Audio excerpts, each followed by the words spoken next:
ने आपको रोयल के लिए गाइड किया था? सर मैं यहाँ पे मेरे क्लासमेट था, मेरा दोस्त था, उसी के कहने पे आया था। वो यहाँ पे क्रैश कोर्स में आया था अच्छा। और वो क्रैश कोर्स में सिलेक्ट होके गया यहाँ बहुत पे। बढ़िया, बहुत बढ़िया।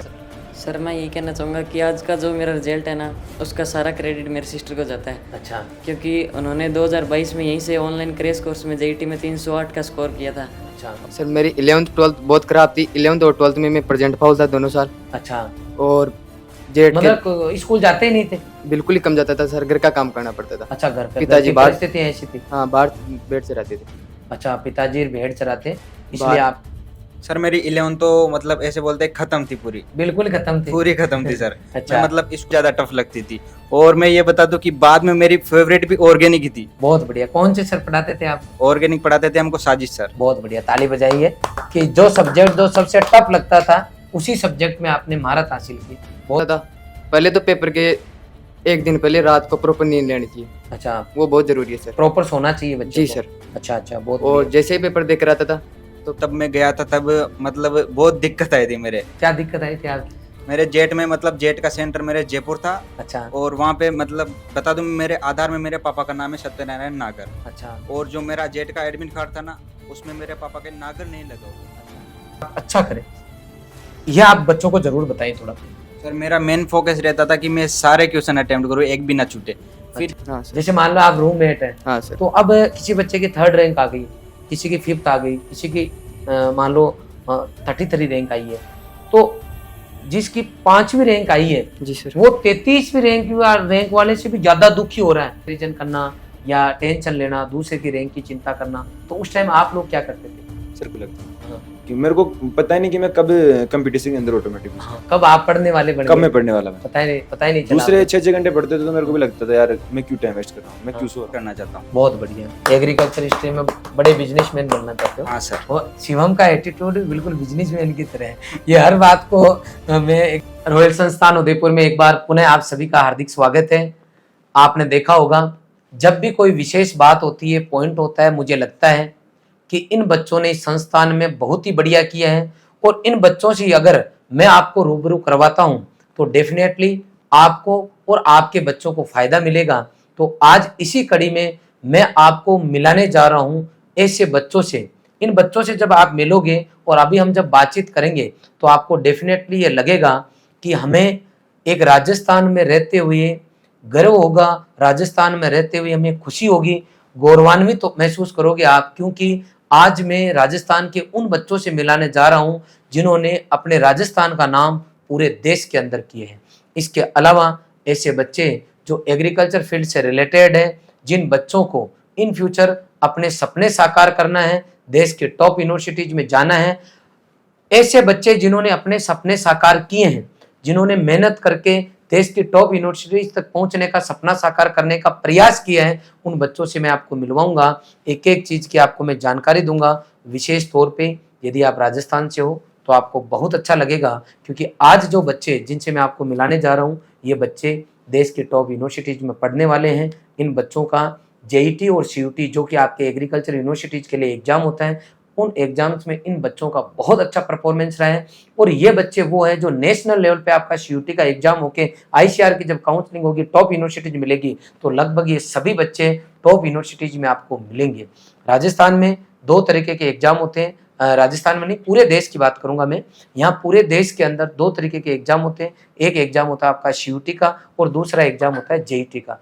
आज के 12 महीने पहले ये बच्चे रॉयल इंस्टीट्यूट उदयपुर पधारे, यहाँ इस संस्थान को इन्होंने ज्वाइन किया और आज ये बच्चे किस तरीके का रिजल्ट लेके आए हैं आपसे मैं मिलाऊंगा। और इस रिजल्ट के पीछे किस तरीके से इन्होंने मन से मेहनत की, किस तरीके से इन बच्चों ने रातें काली की, जिसकी वजह से आज ये बच्चे जो हैं आपके सामने हैं और इन्होंने राजस्थान, अपने माता पिता और इस संस्थान का नाम रोशन किया। एक एक करके मैं बच्चों से मिलाऊंगा, क्योंकि मैं जब भी कोई वीडियो इस तरीके का बनाता हूं तो मैं पूरी कोशिश करता हूं कि आपको पूरी इंफॉर्मेशन दूं। बेशक ये वीडियो डेफिनेटली लंबा होगा, लेकिन एक एक चीज मैं आपको कवर कराऊंगा। अब मैं सबसे पहले एक एक करके आपको इन सब बच्चों से इनका इंट्रोडक्शन करवाता हूँ। आप बताइए बेटा।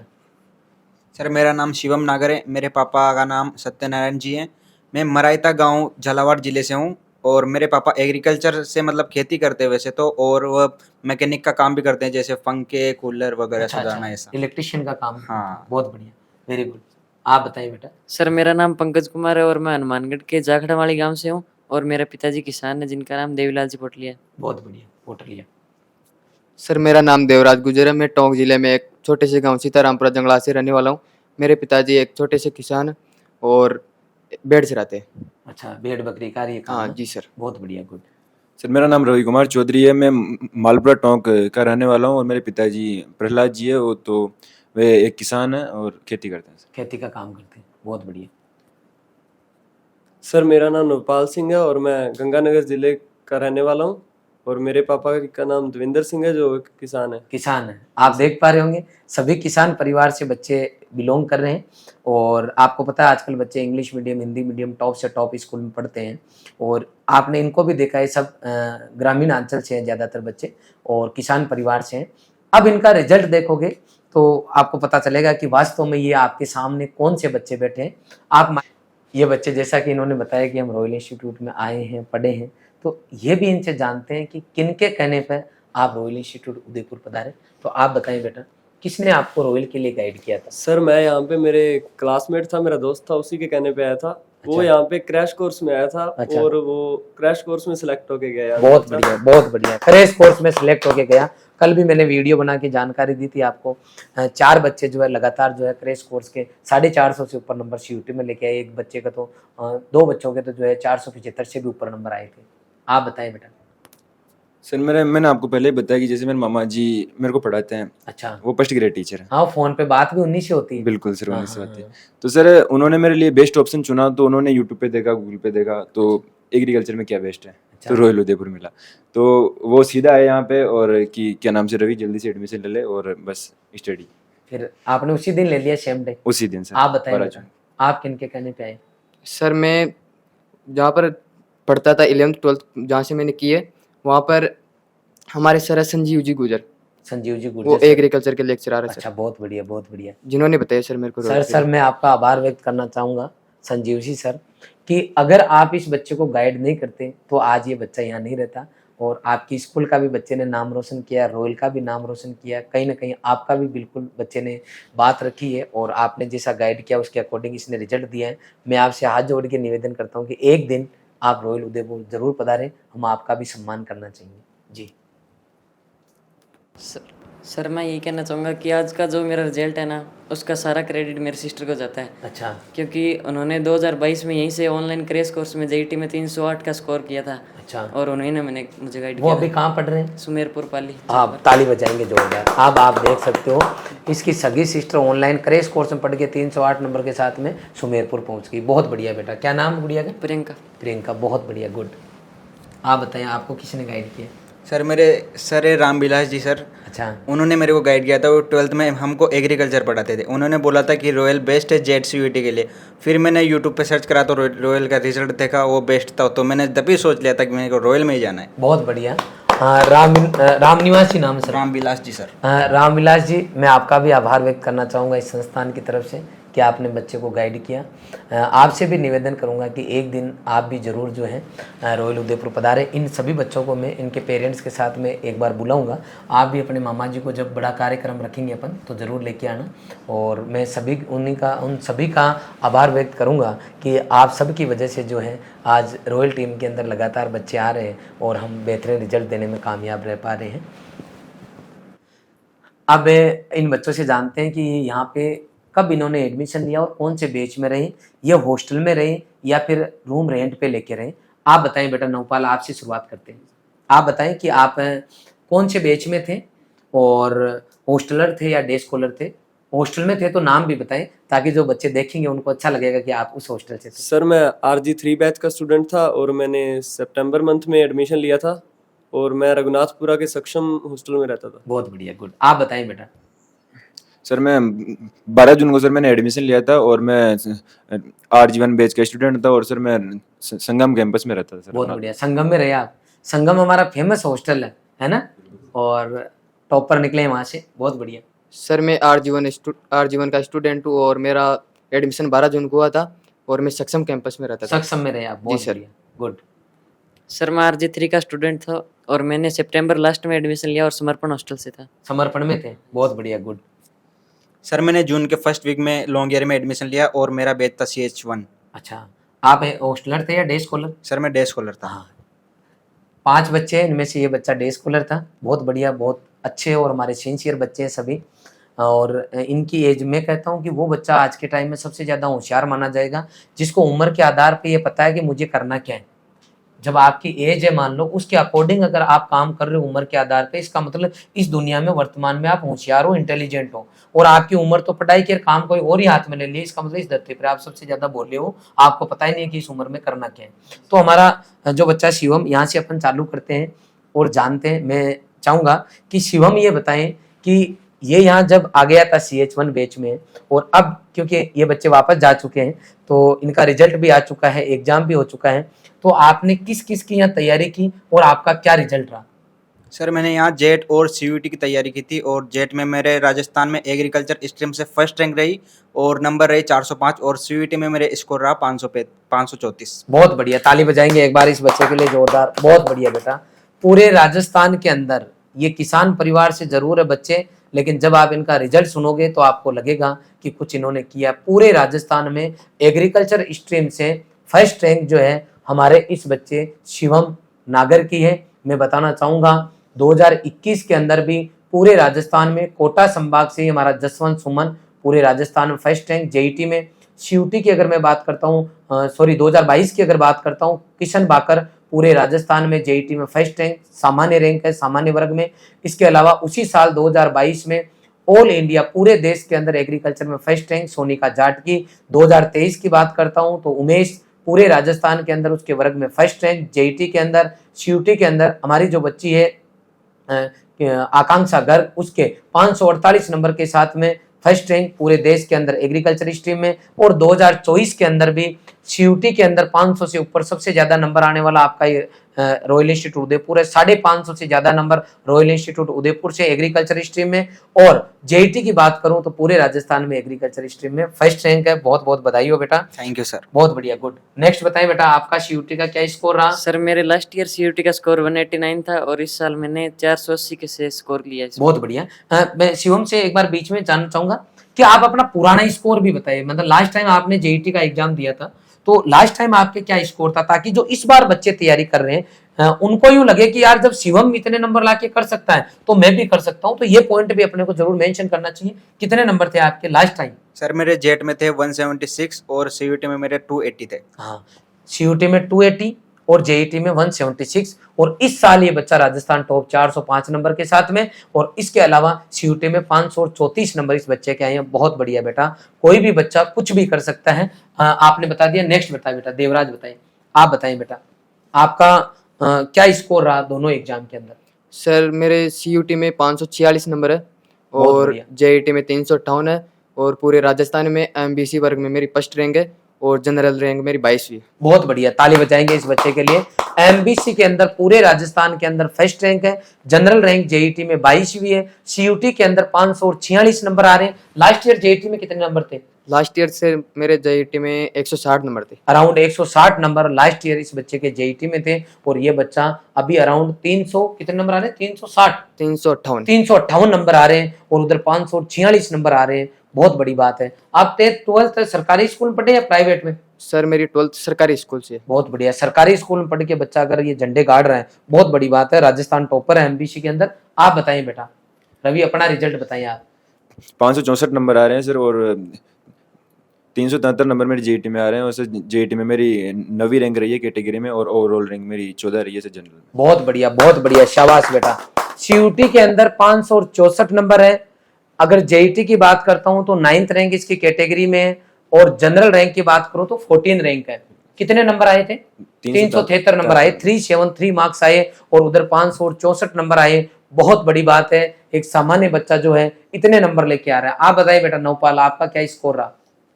सर मेरे CUET में 530 नंबर थे और JET के अंदर 305 नंबर। JET में 305 नंबर रहे और CUET में 530 नंबर। बहुत बढ़िया बेटा, शाबाश। आप देख सकते हो ये वो बच्चे हैं जिन्होंने JET और CUET दोनों के अंदर झंडे गाड़े हैं। दोनों में इन बच्चों ने बहुत बढ़िया किया है। अच्छा, अब एक एक करके इनसे पूछना चालू करते हैं और एक एक करके जो है इनसे जानते हैं कि इनका जो इतना बढ़िया रिजल्ट रहा है इसके पीछे किन लोगों का हाथ रहा, इनका क्या डेडिकेशन रहा, किस तरीके से इन्होंने अपने आप को मेंटेन किया और यहाँ तक ये बच्चे पहुंचे। जैसा कि उस बच्चे ने बताया वो RG3 बैच का है। सितंबर महीने में उस बच्चे का एडमिशन हुआ। मई और जून 2 जून को आपका जो है JET का पेपर हुआ था और लगभग 15 से लेके 21 मई के बीच में आपके जो है CUT का एग्जाम हुआ। आप देखना ये बच्चे जो रिजल्ट लेके आ रहे हैं ये रातों रात का प्रोडक्ट नहीं है कि भाई रॉयल में आए 2 महीने पढ़ लिए 2 दिन पढ़ लिए रिजल्ट लेके आ गए।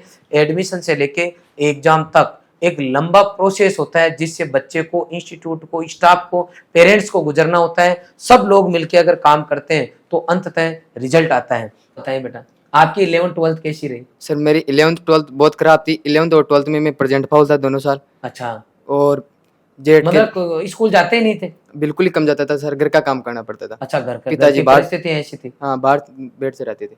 अच्छा, पिताजी भेड़ चराते इसलिए बाहर- आपको घर का काम आपको करना घर का काम करना, आपकी मजबूरी सर। ऐसी थी कि हाँ। आप स्कूल जा ही नहीं पाते थे जी सर। और आपको काम करना पड़ता। जी सर। पिताजी बाहर रहते तो कुल मिला के अटेंडेंस शॉर्ट रही तो आप मतलब पढ़े ही नहीं। 11th हाँ। 12th लगभग ज्यादा अच्छी नहीं रही नहीं आपकी। पढ़ा सर। हाँ। तो फिर आप जब आपने यहाँ आके पढ़ना चालू किया तो केमिस्ट्री, बायोलॉजी, एग्रीकल्चर इन तीनों को पढ़ा।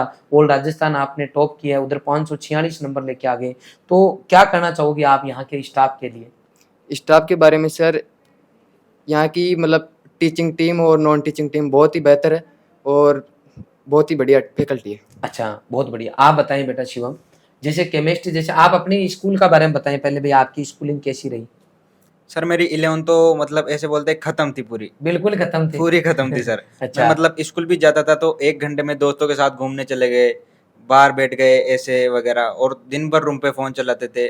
शाम को एक कोचिंग भी जाता था। मेरी 11th में PCB सब्जेक्ट था। अच्छा, बायोलॉजी थी 11th हाँ, में? मैंने 12th में चेंज करके एग्रीकल्चर लिया था। अच्छा अच्छा। और 12th मेरी मतलब 11th तो मेरी गवर्नमेंट से थी और 12th में मैंने प्राइवेट में एडमिशन लिया था, विनायक सीनियर सेकेंडरी स्कूल बागेर में। विनायक स्कूल बागेर और में। 12th मेरी ठीक ठाक थी मतलब। अच्छा, बहुत अच्छी नहीं थी लेकिन ठीक ठाक। कितने हाँ। परसेंट बने 12th में? 12th में मेरे 89 थे। 89 बन गए थे। हाँ। एग्रीकल्चर लिया फिर, है ना? हाँ सर। बहुत बढ़िया। अच्छा, तो आप जब यहाँ आए और क्योंकि अभी आप राजस्थान टॉपर है तो बहुत सारे बच्चे ऐसे सोचते होंगे कि वो बच्चे टॉप करते हैं जिन बच्चों के पहले से सब्जेक्ट में पकड़ होती है। तो आपकी तो इतनी अच्छी पकड़ नहीं थी जैसा कि आप बता नहीं रहे थी सर, हैं। नहीं थी। तो आप लोग मुझे ये बताएं कि यहाँ के जैसे केमिस्ट्री से बच्चे जनरली एग्रीकल्चर के बच्चे डरते हैं, तो कौन कौन से सर है जो आपको पढ़ाते थे यहाँ पे? केमिस्ट्री? हाँ। सर केमिस्ट्री हमको Khan sir, Sajid sir, Sunil sir, Tarun sir, Sushil sir ऐसे पढ़ाते थे सब। ये सभी सर पढ़ाते थे? हाँ। टॉपिक वाइज आते थे पढ़ाने? हाँ, टॉपिक वाइज। अच्छा। तो आपके शुरू में आते ही समझ में आने लग गई थी या फिर आपने इसके लिए पूरा यूं भरसक प्रयास किया? सर मैं यहाँ पे आया था, मैं तो पहले बता दूं कि यहाँ पे मैं क्रैश कोर्स में आया था। अच्छा। और क्रैश कोर्स में मतलब 5-10 दिन तो मैं ठीक ठाक पढ़ा था, लेकिन मेरे को क्रैश कोर्स में केमिस्ट्री समझ में नहीं आ रही थी। अच्छा। क्योंकि 11th तो मेरी खत्म थी। बिल्कुल। और 12th में मैंने एग्रीकल्चर ले लिया था। बिल्कुल। इसलिए मेरे को मतलब क्रैश कोर्स में समझ में नहीं आया कुछ। अच्छा, कुछ अच्छा। पल्ले ही नहीं पड़ा मतलब अच्छा केमिस्ट्री अच्छा, में। ऊपर से निकल गई। मतलब केमिस्ट्री में मतलब बहुत गुस्सा आ रहा था क्रैश कोर्स में, मेरी कैसे सब्जेक्ट है यार, हाँ, पल्ले ही हाँ। नहीं पड़ रही। हाँ। हाँ, और फिर मैंने सोच लिया था, मतलब क्रैश कोर्स में 5-6 दिन हुए थे, मैंने सोच लिया था कि यार लॉन्ग ईयर करेंगे अपन। 1 साल तैयारी करेंगे? हाँ, 1 साल की तैयारी करेंगे। बहुत बढ़िया। फिर ये यहाँ की फैकल्टी इतनी अच्छी है, इतनी बढ़िया है, मतलब कि क्या बताऊँ। हाँ, केमिस्ट्री में जैसे ऑर्गेनिक, इनऑर्गेनिक, फिजिकल, तो हाँ। इसमें भी आपको लगता हो ना ये वाला सब्जेक्ट थोड़ा टफ पड़ता है यूं? मेरे को क्रैश कोर्स में ऑर्गेनिक बहुत ज़्यादा टफ लगती थी। और मैं ये बता दूं कि बाद में मेरी फेवरेट भी ऑर्गेनिक ही थी। बहुत बढ़िया। कौन से सर पढ़ाते थे आप? ऑर्गेनिक पढ़ाते थे हमको साजिद सर। बहुत बढ़िया, ताली बजाइए कि जो सब्जेक्ट जो सबसे टफ लगता था उसी सब्जेक्ट में आपने महारत हासिल की। बहुत बढ़िया बेटा। आप बताइए आगे बेटा, आगे आप मुझे बताएंगे कि आप लोगों ने जैसे यहाँ एडमिशन ले लिया, आप यहाँ पढ़ते रहे, रिजल्ट आपका अच्छा आया है, तो कई बार क्या होता है कि बच्चे जैसे ही पढ़ना चालू करते हैं उसके बाद में पता चलता है कि बच्चों का रूटीन टूट जाता है। कुछ बच्चे ऐसे होते हैं जैसे एग्जाम कंप्लीट होते हैं, मान लो कोई सा भी एग्जाम हुआ या कोई छुट्टियां आई, जैसे फॉर एग्जांपल राखी की छुट्टी आ रही है अभी पास में, फिर दिवाली की छुट्टी आ रही है, तो कुछ बच्चे 5 दिन पहले जाते हैं, 10 दिन बाद में आते हैं। पेरेंट्स बोलते हैं कि सर छोड़ दो ना, क्या है सर एक ही है, 5 दिन और मम्मी के पास रह जाएगा। तो आप लोग जो है यहाँ कंटिन्यू रहे थे, कंटिन्यूटी में रहे या फिर आने जाने वालों में से शामिल थे आप लोग? सर मैं आपसे ये कहना चाहता हूँ कि ये जो बीच में छुट्टियां आती है ना, ये बच्चे को सबसे ज़्यादा डिस्टर्ब करती है। अच्छा इसमें बच्चे को सबसे कम से कम छुट्टियां लेनी चाहिए और रूटीन से पढ़ाई करनी चाहिए। अच्छा, बिल्कुल भी उसको एब्सेंट नहीं रहना चाहिए। हाँ। देवराज आप बताएंगे बेटा, जैसे आपका रिजल्ट आया है तो रिजल्ट के पीछे स्टाफ का तो रोल है ही है, जी सर। इसके साथ में टेस्ट का भी, जैसे मैं पूरी साल कहता रहता हूँ बच्चों को कि जितना वेटेज आपकी पढ़ाई का है, जितना आप स्टडी कर रहे हो उतना ही वेटेज आपके टेस्ट का भी है। जब आपका टेस्ट हो रहा है उस टाइम, टेस्ट होने के बाद में, मतलब शुरुआत से लेके अंत तक, अंत बोले तो पेपर होने के बाद में ये जाके देखना कि कितने क्वेश्चन आपने सही किए, कितने क्वेश्चन आपने गलत किए। उसके लिए जो है आप लोग जो है जिसको हम बोलते हैं पेपर एनालिसिस करना, वो कितना इम्पोर्टेंट है। आपने इस काम को कैसे किया? ये सर बहुत ही इम्पोर्टेंट है। और जैसे पेपर होता था, पहले तो पेपर के एक दिन पहले रात को प्रॉपर नींद लेनी चाहिए, अच्छा, वो बहुत जरूरी है सर। प्रॉपर सोना चाहिए बच्चे जी को। सर। अच्छा अच्छा, बहुत और बढ़िया। जैसे ही पेपर देख कर आता था तो पहले सर वो देखता था कि मतलब गलत कौन सा। वो आधे बच्चे तो ये रखते हैं कि मतलब मिलाते नहीं है, टेंशन हो जाती है। मेरे भी हुई थी, चेक ही नहीं चेक ही करते। नहीं करते। हाँ हाँ हाँ वो टेंशन हो जाती है, मतलब क्वेश्चन गलत होते। हाँ, हाँ। मेरे भी हुई थी शुरू में, लेकिन फिर बाद में हो गई बराबर। आपने इस बात को सुना हाँ, कि चिंता नहीं, चिंतन करना है। चिंतन करना तो सर। पहले ये देखो गड़बड़ कहाँ हुई, फिर सोचो इसको अगले में कैसे सुधारो। जी सर। तो मुझे लगता है ये बात सही है कि उम्मीद के अकॉर्डिंग जब रिजल्ट नहीं आता या जो क्वेश्चंस अपने को आ रहे हैं वही गलत हो रहे हैं तो टेंशन होना लाजमी है। लगता है कि यार नहीं ये गड़बड़ हो गया, लेकिन हमें ये पता करना होगा। इसीलिए तो हम तैयारी कर रहे हैं जी कि हम क्या क्या गड़बड़ कर रहे हैं। हाँ। उसी चीज को जब आके जाके आप इम्प्रूव करोगे तो डेफिनेटली आपको फायदा मिलेगा। जी और सर। आप लोग उसको बिल्कुल बना के रखते थे। जैसे मैं बोलता था कि हर पेपर के बाद में आपको लिस्ट बना के रखना है पीछे कि आपके कितने क्वेश्चन सही हुए, कितने गलत हुए तो क्यों हुए, किस कारण से हुए। तो आप करते थे ऐसा? सर मेरे जून से लेकर फरवरी तक एक लिस्ट है। बाद में तो पढ़ाई के चक्कर से छूट गई थी। टेस्ट में कितने मार्क्स आए, कौन सी रैंक आई, और ये सब मेरे पास में अभी भी आपने डाटा है। मेंटेन कर रखे रखा? जी सर। आपने भी मेंटेन करके रखा कि आपका क्या रिजल्ट आ रहा है, किस में आप ऊपर जा रहे हो, किस में नीचे जा रहे हो, कहाँ गलतियां कर रहे हो। क्या सभी ने अपने आप को हमेशा आपने एनालिसिस किया कि एक्चुअल में हमने क्या किया है? जी सर। अब आप देख सकते हो, अगर ये बच्चे यहाँ बैठे हैं और आप लोग देख रहे हो और ये राजस्थान टॉपर, देश के अंदर टॉप यूनिवर्सिटी में बच्चे जाने वाले हैं, तो उसके पीछे कारण है कि ये जो गुरुजी कहते हैं उसको सुनते हैं और उसके अकॉर्डिंग इन बच्चों ने काम किया है। आगे मैं जानना चाहूंगा आप में से जो भी उसका जवाब देना चाहिए तो मुझे जरूर बताएं। जैसे मोबाइल फोन है, अच्छा एक क्वेश्चन आपसे पूछ लेता हूँ। आप मुझे ये बताओ कि जैसे बच्चा शुरू में आता है जी तो सर। कई बार उसका मन नहीं लगता, उसको ऐसा लगता है यार कहाँ आ गया मैं, यहाँ तो सब कुछ लगभग अजीब सा लग रहा है। तो आपको कभी ऐसा नहीं लगा कि यार कहाँ आ गया आते ही कि मैं तो वापस गाँव जाऊंगा, ऐसा?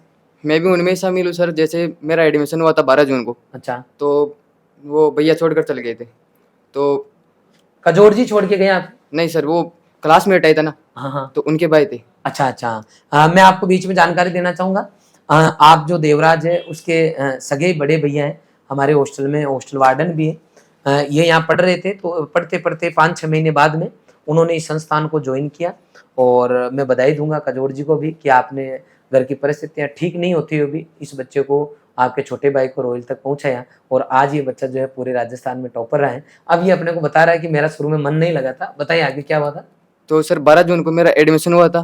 तो सर वार्डन सर बोले थे कि 13 से आपको क्लास ही लेनी है। हाँ, तो मैं 13 को क्लास ली थी सर मैंने। अच्छा 14 को क्लास छोड़ दी, 15 को छोड़ दी, 16 को छोड़ दी।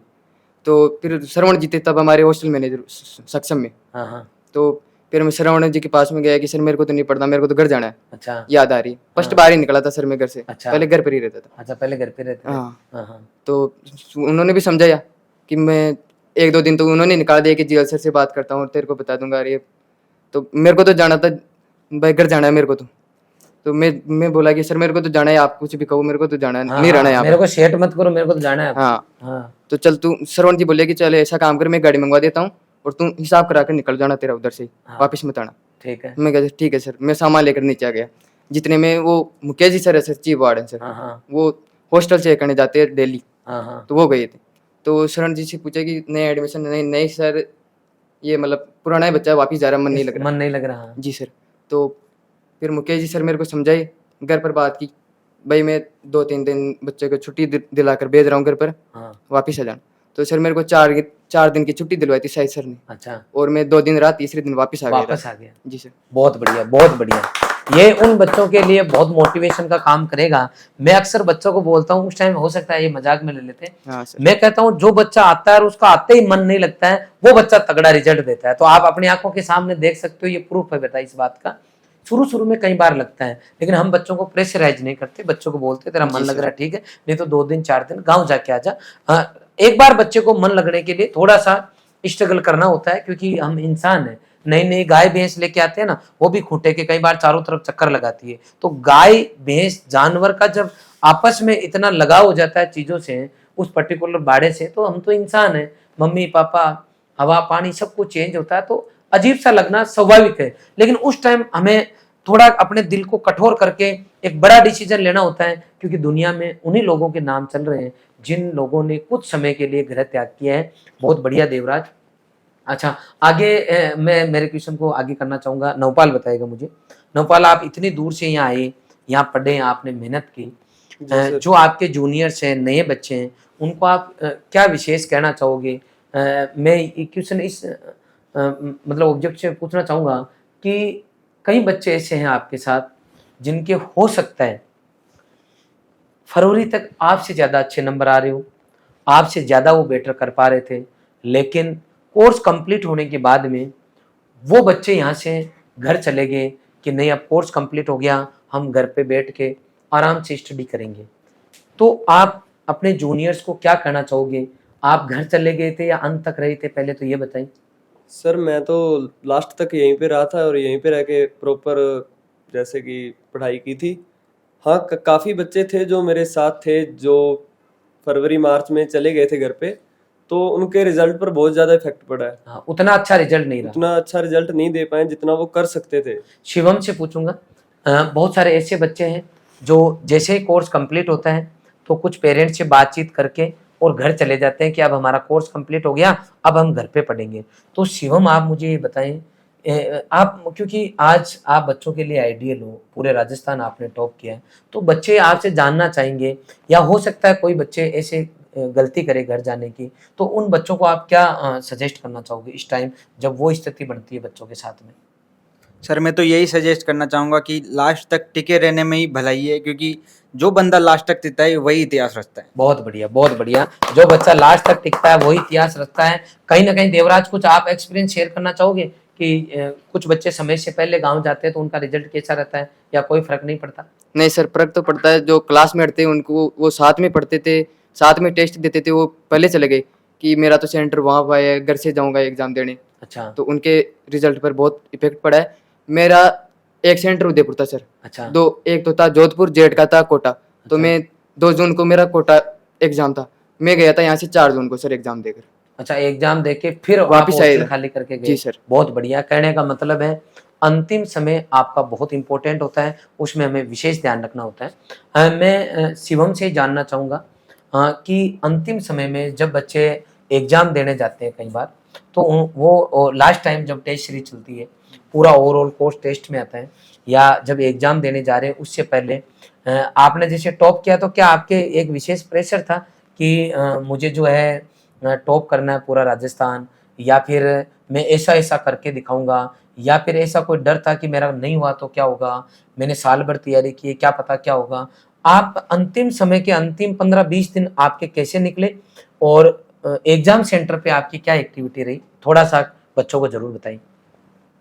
सर मेरा एग्ज़ाम सेंटर पे तब मैं गया था, तब मतलब बहुत दिक्कत आई थी मेरे। क्या दिक्कत आई थी आपकी?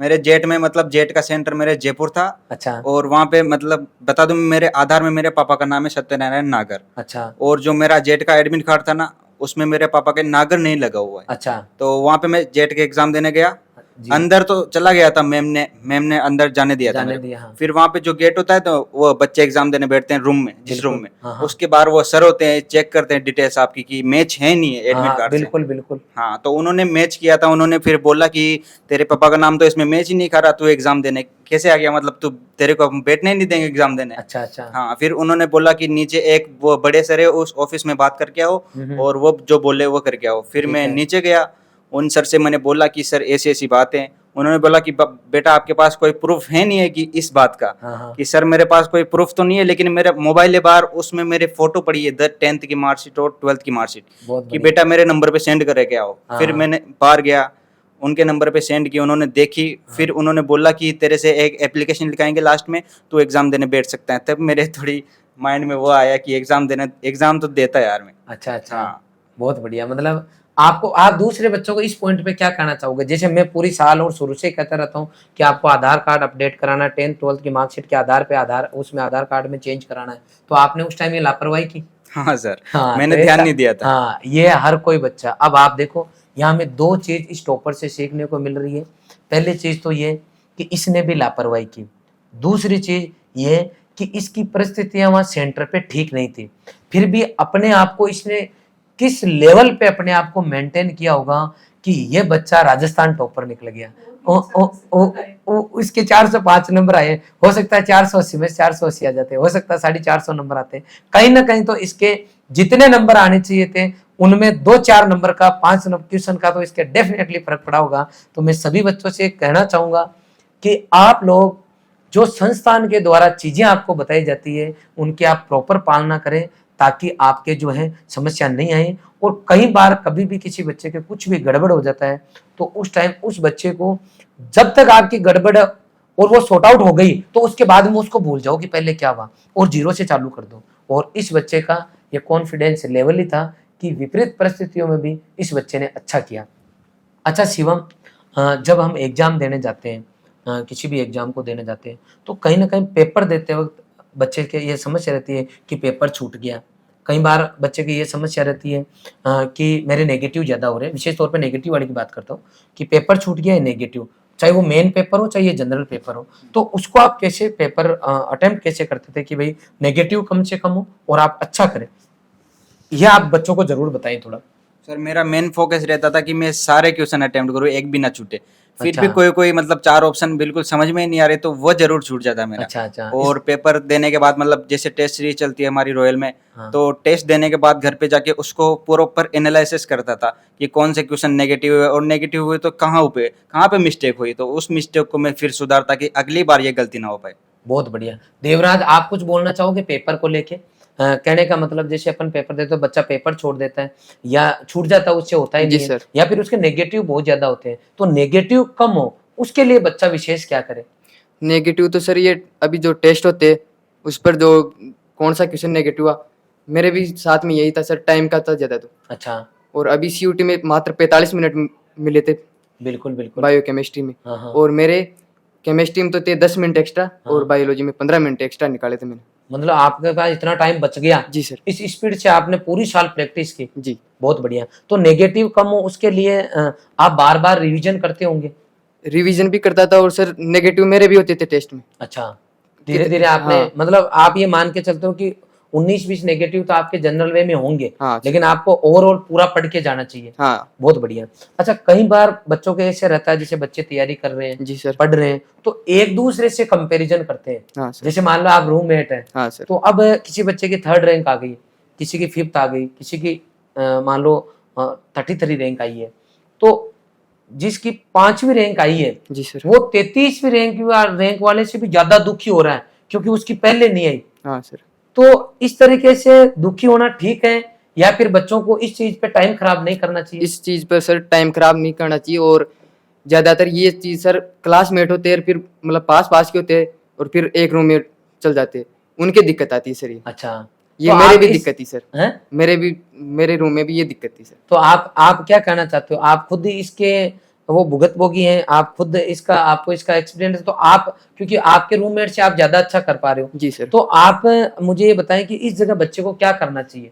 आप में से कोई भी इस बात का जवाब देंगे मुझे प्रॉपर, कि बहुत सारे ऐसे बच्चे हैं जो कंपैरिजन कर करके अंदर ही अंदर घुटते हैं, जिसको हम बोलते हैं कंपटीशन। इसको मैं नेगेटिव कंपटीशन बोलूंगा जी कि सर। उसके ज्यादा आ गई, मेरे कम आई, वो तो ज्यादा पढ़ता है, मैं उससे ज्यादा पढ़ता हूँ, लेट सोता हूँ, इतना करता हूँ, वो करता हूँ, फिर भी मेरे तो कम रैंक आ गए। वो अंदर ही अंदर घुटता है, और घुटने का मतलब है अपना टाइम खराब कर रहा है उस बात पे विचार कर करके। तो आप लोग क्या है इन सब चीजों से गुजरे हो, या फिर आप बिंदास रहते थे कि भाई मैंने जो मेहनत की वो मेरे नंबर आगे, बाकी जिसके क्या रहे उससे मुझे कोई मतलब नहीं है, मेरी गलतियां रही अगले में मैं सुधारूंगा, ये भावना रखते थे? शिवम बताएगा। शिवम। आप बताओ। सर ये मैं जरूर बताना चाहूंगा। हाँ। और मेरा एक दोस्त था बेच में ही, हाँ वो औरों से कंपैरिजन करता था, मतलब किसी और वो अपने गांव के एरिया में कोई दोस्त होगा तो उससे कंपैरिजन करता था कि यार उसके मेरे से 2 नंबर ज्यादा आ गए, उसकी रैंक ये आई, मेरी तो यही आई। अच्छा। तो मैं जब उसको ये बोलता था ना मेरे को, तब वो तो मैं बोलता था कि यार तो औरों से क्यों कंपैरिजन कर रहा सही है, तो बात। ये मत सोच कि उसके मेरे से ज्यादा क्यों आ गए, तो ये सोच कि मैं आगे कैसे बढ़ूं, मेरी मिस्टेक कैसे सुधरे। बहुत बढ़िया, बहुत बढ़िया। तो आप में कभी ये भावना इस तरीके की नहीं आई? सर मेरे में ये भावना नहीं आई थी आपके सर। जो आगे वो मस्त है, हाँ आपने कोई टेंशन नहीं ली कंपेयर करके? हाँ, मैं टेंशन नहीं लेता था, लेकिन जो मतलब मेरी रैंक में मान लो अगर एक दो भी गिर गई ना, हाँ तो मेरे कोई दिक्कत नहीं थी, मैं हाँ। फ्री रहता था। लेकिन हाँ। बाहर जाके दोस्त मेरे को आके बोलता था कि तेरी रैंक 2 आई, मेरे को जब पता ही नहीं रहता था, क्लास में हाँ, बैठा रहता था। आप समझ पा रहे हो कि टॉपर्स में कुछ तो विशेष होता है, वो एक तरीके से बिंदास होते हैं, इन छोटी छोटी चीजों की वो चिंता नहीं करते। वो सेकंड आए, वो 8th रैंक आ गई तो आ गई। जब हम मोटिवेशनल सेमिनार को आपको कंटिन्यू बताते हैं कि बेटा आपको दूसरे से कंपैरिजन करना ही नहीं है, कुछ नहीं करना, हमें हमारा काम करना। जैसा कि मैं बताता हूं कि रॉयल इंस्टीट्यूट उदयपुर आज पूरे देश में 1 नंबर है, चाहे रिजल्ट के मामले की बात हो, चाहे किसी भी तरीके की, चाहे फैसिलिटी की बात हो, हमारे मैनेजमेंट की बात हो, हम 1 नंबर है। अब दूसरी जगह क्या चल रहा है, हमें क्या करना है, हमें यह देखना है कि हम और बेस्ट क्या कर सकते हैं। और आप देख पा रहे हो चाहे कोई सा भी रिजल्ट हो, झंडे गाड़ रहे हैं हमारी टीम। ऐसे ही बच्चों को हम जो कह रहे हैं, कहीं पर भी एक भी लाइन अगर मैंने आपके लिए बोल दी है कि इस चीज को आपको लाइफ में ऐसे करना चाहिए, तो दिमाग में सेट कर लो, वैसे ही करो। आपके आसपास में चिंता आएगी नहीं, क्योंकि आधी जनता तो दूसरों की सुख को देख के दुखी है कि भाई है ना, कुछ कैसे हो गया, अरे यार अब क्या होगा, तो अंदर ही अंदर जलती है जनता। तो आपको ध्यान रखना बेटा, ये चीजें सब आपकी पूरी लाइफ में काम में आती है और यहीं से शुरुआत होती है। कंपटीशन है, आप ये देखो, मैं तो ये कहता हूं आपको कि अगर आपके 400, मान लो आपके 410 नंबर आए 480 में से, आपके 600 में से 550 नंबर आए, तो आप इस पे दिमाग लगाओ कि 50 नंबर कहां गए, रैंक कौन सी आई, उस पे दिमाग मत लगाओ। आपके 300 नंबर आ रहे हैं तो आप इस पे दिमाग लगाओ, अगले 300 और कैसे लाऊं ताकि मेरे 600 में से 600 आए। रैंक तो एक को मिलेगी सर। अब किसी न किसी का कोई ना कोई रैंक तो आएगी। सब बच्चे ये तैयारी करो कि 600 में से 600 लाना, तो सबकी एक ही आ जाएगी। सही बात है कि नहीं सही है? है, सही तो हमें क्या है, बी पॉजिटिव रहना है। जिसके फर्स्ट रैंक आ गई, अच्छा अगली बात भी और करूंगा यहाँ साथ में आगे। कई बार क्या है, बच्चे जब टॉप रैंक आती है कई बच्चों की, आपके भी अच्छी रैंक पूरी साल में आई होगी, तो कुछ बच्चों के क्या अच्छी रैंक आने के बाद में ओवर कॉन्फिडेंस में आ जाते हैं। उसमें 2-3 गुण आते हैं बाद में बच्चों को। एक तो वो हर किसी बच्चों को इग्नोर करते हैं। जैसे मालूम मैं टॉप 10 में आता हूँ और मेरे पास 60 भी रैंक वाला आ गया, ठीक है क्यों टाइम खराब करे, ऐसे मन में भाव आ जाता है। कई बार आदमी अपने आप को मतलब ऐसे सोचता है कि आप तो कुछ भी कर लेंगे। जैसे दिवाली तक जो टॉप करता है उसको लगता है आप तो जेट सीयूटी तो कभी भी निकाल देंगे, हयात का खेल है। क्या वास्तव में कुछ बच्चे ओवर कॉन्फिडेंस की वजह से अच्छा नहीं कर पाते? आप लोग बताएं मुझे। हाँ सर ये बात सही है, मतलब एक तो होता है कॉन्फिडेंस और एक होता है ओवर कॉन्फिडेंस। मान लो किसी बंदे की फर्स्ट रैंक आ जाए हाँ। और वो ओवर कॉन्फिडेंस में आ जाए कई बार, हाँ हाँ, तो अच्छा नहीं कर पाता वो। मतलब लास्ट में इतना ओवर कॉन्फिडेंस में आ जाता है। और सर भी बोलते हैं कि मतलब उड़ना नहीं है ज्यादा, अगर आपकी फर्स्ट रैंक भी आ गई ना तो उड़ना नहीं है, उड़ना नहीं है। पता नहीं आप लास्ट में ही रहो। हाँ सही वैसा। बात है। तो प्रॉपर पढ़ना है और लास्ट तक टिके रहना है सर। आप आए ओवर कॉन्फिडेंस में? नहीं मैं नहीं आया था सर overconfidence। आप नहीं आए तभी यहाँ आए। देवराज आप क्या कहोगे, क्या वास्तव में ये सही बात है? ये सही बात है सर। मेरी टेस्ट में टॉप 5 में रहता ही था, कोई बार टॉप 10 में भी चल जाता। हाँ। लेकिन सर मैं ज्यादा टच उन बच्चों से था जिनकी 40+ रैंक आती थी। अच्छा, उनको मोटिवेशन देते आप? मोटिवेशन और साथ भी सर उनका ही था, मतलब ज्यादा टच उनका ही रहता था मैं। हाँ, तो मतलब आपने कभी हाँ, कंपैरिजन नहीं किया? हाँ, अगर जी, सेकंड सर। रैंक आ गई या 10th आ गई तो आ गई, हाँ सर। बस अगले में सुधार करो। हाँ। अच्छा, रवि बताएगा मुझे। कई बार बच्चों का क्या है कि ये मैं इसलिए इतनी लंबी चौड़ी बातचीत कर रहा हूँ कि ये सब बच्चों के साथ होता है, इसलिए उनको ये पता रहे कि भाई आप यहाँ बैठे हो, सब थोड़ी बैठे। रॉयल इंस्टीट्यूट के सब बच्चे यहाँ थोड़ी आ रहे हैं, आप आ रहे हो, आप विशेष हो। तो सब दौड़ तो सबके है यहाँ, आप हॉस्टल में रहे या कोचिंग में रहे, एग्जाम सबने दिए, सब काम सब चीजें सबके लिए हुई, लेकिन आप विशेष हो। तो इस दौर में आप क्या करते थे? जैसे रैंक आने पर कंपैरिजन करना या टेंशन लेना, दूसरे की रैंक की चिंता करना, तो उस टाइम आप लोग क्या करते थे? सर कंपैरिजन की बात तो ऐसी है कि कंपैरिजन ऐसे नहीं करना कि उसकी इतनी आगे उसकी इतनी आगे। अपने को ये ध्यान रखना कि अपने को बेटर कैसे करना है, कि बहुत मेरे बढ़िया। 50 नंबर कट रहे हैं तो 50 नंबर कैसे कट रहे हैं, मैं उनको कैसे सही करूँ। जो टॉपिक में से मेरे क्वेश्चन नेगेटिव हो रहे हैं उनको मैं कैसे बेटर करूँ। बहुत और सर मैं एक चीज़ कहना चाहूँगा कि मैंने गलती की थी कि मैंने नेगेटिव क्वेश्चन पे शुरुआत में ध्यान नहीं दी, अच्छा और वो टॉपिक मेरे एंड तक वीक रहे वीक रहे। लगभग। अच्छा तो वो मैं कवर नहीं कर पाया क्योंकि अब सिलेबस तो चलता रहता हाँ चलता है इस रहता है। वजह। तो ये मैं कहना चाहता हूँ कि एक डायरी तो अपने पास होनी चाहिए कि जैसे इस टेस्ट में अपने पास 7 क्वेश्चन नेगेटिव हो गए, हाँ तो अपने को पता होना चाहिए कि यार ये 7 अपने अगली बार नहीं होने चाहिए। बिल्कुल बहुत बढ़िया बहुत बढ़िया, बहुत अच्छी बात है इस बच्चे ने बोली है कि आपके पास डायरी होनी चाहिए शुरू से ही और पहले टेस्ट से। हालांकि ये बच्चा पूरे राजस्थान में नहीं पूरे देश में सीयूटी में 564 नंबर लेके आया है, जेईटी में 373 नंबर लेके आया है, फिर भी ये बात इस बात को मानता है कि जो नेगेटिव वाला पॉइंट है इसके ऊपर कहीं ना कहीं इस बच्चे ने काम नहीं किया। अच्छा आजकल बच्चों के कहीं ना कहीं इतने मतलब मॉडर्न जमाना एक तरीके से हो चुका है, तो कहीं ना कहीं डिस्ट्रैक्शन बच्चों के आ रहे हैं, बच्चे मोबाइल या नशे की तरफ डाइवर्ट हो जाते हैं इस उम्र में। तो पहले अपन मोबाइल की चर्चा करेंगे। आप हॉस्टल में रहे, इनमें से 4 बच्चे हॉस्टल में रहे रघुनाथपुरा में, तो आप हॉस्टल में रहे तो कैसे अपने आप को आपने दूर रखा मोबाइल से, और कैसे आपको ऐसा लगा कि बिना मोबाइल के भी रहा जा सकता है? सर मैं तारीफ तो आपकी करना चाहूँगा कि आपने ऐसा मैनेजमेंट बनाया। और दूसरी चीज़ की सर मोबाइल के बारे में जैसे अपन शुरू में आते हैं तो मन नहीं लगता, सही बात है, तो आपने जैसे 3-3 दिन के अंदर मोबाइल देना है शुरुआत के 15 दिन तक, उसके बाद आपको 7 दिन के 7 दिन मोबाइल मिलेगा, बिल्कुल। और 1 महीने बाद आपको 15 दिन में या 7 दिन मोबाइल मिलेगा 2 घंटे के लिए। हाँ। तो ये सर बेस्ट चीज़ है कि अपने को दूर रह सकते हैं अपन।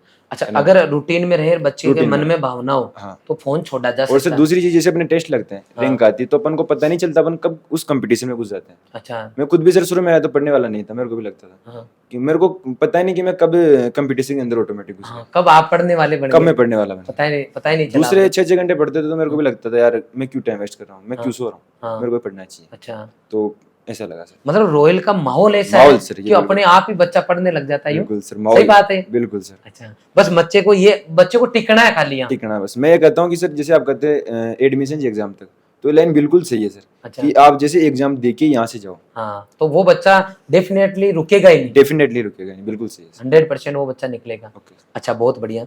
अच्छा कुछ चीजें आपसे मैं और पूछना चाहूंगा। ये बच्चा मेरे पास डे स्कॉलर है, शिवम है जो। शिवम आप बताएं बेटा, आप डे स्कॉलर रहे हैं कंटिन्यू, पूरी साल आप थे, मुझे पता है सिंसियर स्टूडेंट रहे हमारे। डे स्कॉलर बच्चों के लिए मैं बोलता हूँ कि 10 में से 1 बच्चा सिलेक्ट होता है पूरी साल ही। मैं बोलता हूँ कई बार डे स्कॉलर बच्चे भी सोचते हैं सर हमारे लिए ऐसा क्यों बोलते हैं।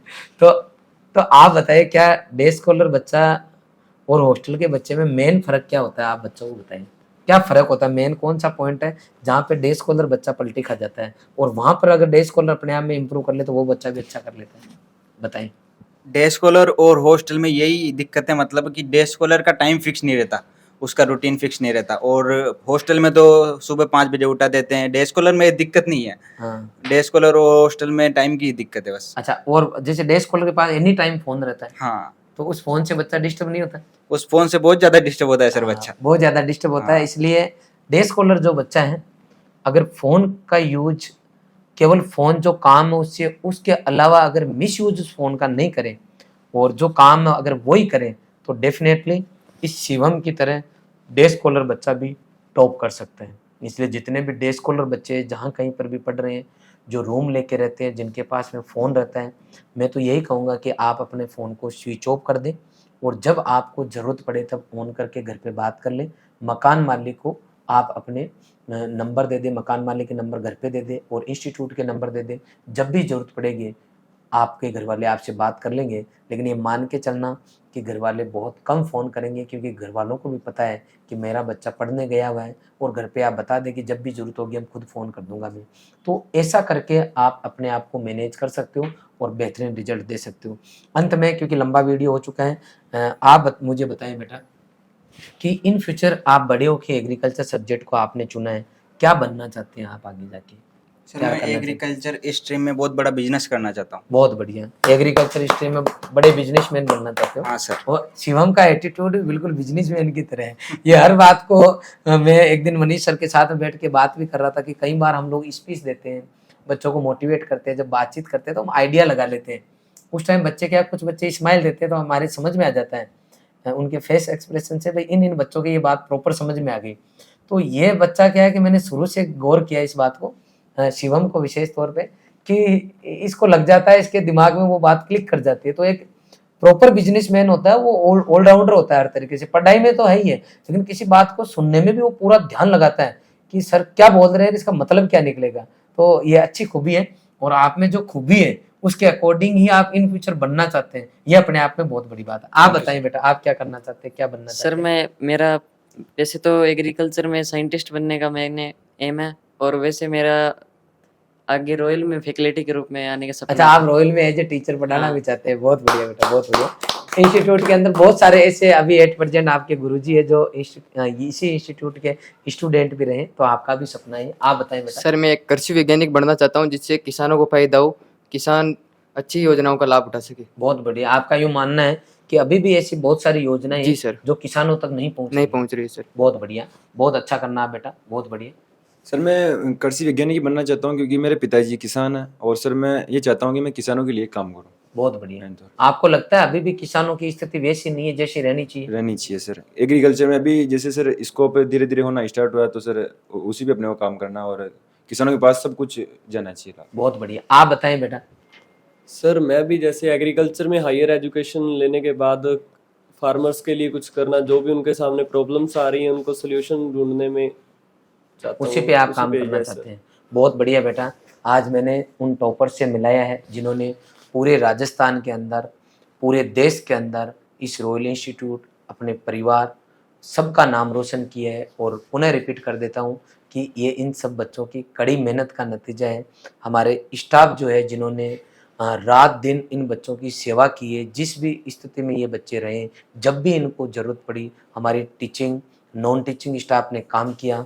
विशेष तौर पे हमारे हॉस्टल वार्डन जिन्होंने जो बच्चे हॉस्टल में रहते हैं उनके लिए एनी टाइम पूरे डेडिकेशन के साथ में मन लगा के इन बच्चों की सेवा की। और हमारे टीचिंग स्टाफ, एक एग्रीकल्चर का बच्चा जिसको केमिस्ट्री बायोलॉजी विशेष तौर पे नहीं आती है, फिर भी इन बच्चों ने बेहतरीन किया। और आपको बताना चाहूँगा कि हमारे यहाँ से इस बार पूरे देश के अंदर सीयूटी के अंदर 200 में से 200 एग्रीकल्चर के अंदर केवल और केवल पूरे देश में 180 बच्चों के आए हैं, और उनमें से 60 से ऊपर बच्चे रॉयल इंस्टीट्यूट उदयपुर के हैं। बेटा आप सब लोग यहाँ पधारें, आपने अपना समय निकाला, इसके लिए आपका बहुत बहुत आभार। रॉयल टीम ये चाहेगी कि एक दिन आप आगे पढ़ के हायर एजुकेशन लेके बड़े अधिकारी बन के, बड़े बिजनेसमैन बन के इस प्लेटफॉर्म पे एक बार आप ज़रूर पधारें। आप बच्चों के लिए हमेशा मोटिवेशन का काम करोगे। जैसे जैसे आप पढ़ते जाओगे, जिम्मेदारियां आपके पास बढ़ती जाएगी। अभी तक आप यहाँ इसलिए आए हो क्योंकि आपने उम्र के आधार पे पढ़ाई को चुना। इन फ्यूचर भी आप यहाँ तभी आ पाओगे जब आप उम्र के आधार पे अपने लक्ष्य को तय करके काम करोगे। हम ईश्वर से प्रार्थना करेंगे, हमारी टीम, कि आप अपना लक्ष्य तय करके और उसके ऊपर वर्किंग कंटिन्यू करें और एक दिन रॉयल उदयपुर जरूर पधारें। धन्यवाद।